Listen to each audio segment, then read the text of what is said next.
Ako si Precious, 38, walang asawa, pero may 2 anak.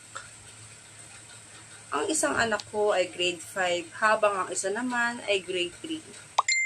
Work from home ako, kaya madalas na sa umaga ay hindi ko na nagagawang maihatid ang mga anak ko sa eskwelahan. Dahil ang time ng pasok nila ay time na rin ng in ko sa trabaho. Kaya kumuha ako ng service, yung maghahatid sundo sa kanila sa eskwelahan. Si Alvin, ang pinsan ng kaibigan ko. Nag-post ako noon sa Facebook ko na naghahanap ako ng pwede mag-service sa mga anak ko at inirekomenda nga nila si Alvin. Unang araw pa lang ay maagang pumunta dito si Alvin sa bahay. Pinapunta ko siya talaga ng mas ahead sa oras ng alis nila para kausapin siya sa mga schedule ng bata. Maayos naman si Alvin. Malinis sa pananamit at mabango. Nakita ko din ang tricycle na magiging service ng mga bata. Maayos at malinis. Kaya madali ako naging kampante sa magiging routine ng mga anak ko sa paghatid at sundo niya. Ilang buwan na din na nakalipas at nakapalagayan ko na ng loob si Alvin. Madalas, nasa bahay si Alvin. Sabi niya kasi kung may iba pa daw akong gustong ipagawa.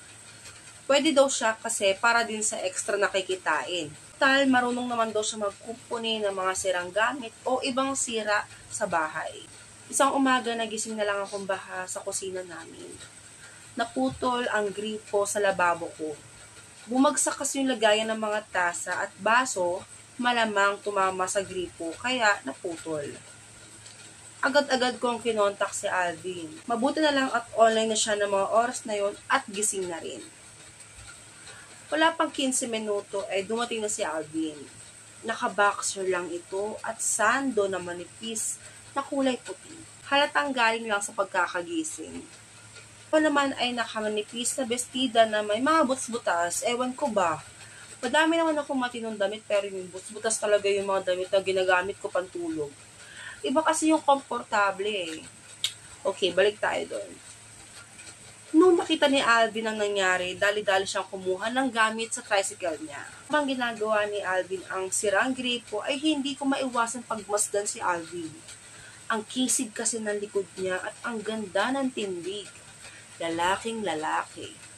Banat kung banat. Pag tumatagal ko siyang pinagmamasdan ay nakakaramdam ako ng pag-angat ng aking mga balahibo at kiliti na nararamdaman mo lang pag ikaw ay nauuhaw sa aktibidad na pareho niyong gustong gawin. Gumawa ako ng paraan. Pumunta ako sa kusina at kunyari na may inaabot ako sa pinakamataas na drawer ng cabinet para lumihis ang aking bestida habang nasa ibaba ko si Alvin. Alam kong susuliyap siya kaya ginawa ko yun. At hindi niya ako nagkamali. Tumayo siya at nagdikit ang aming mga katawan.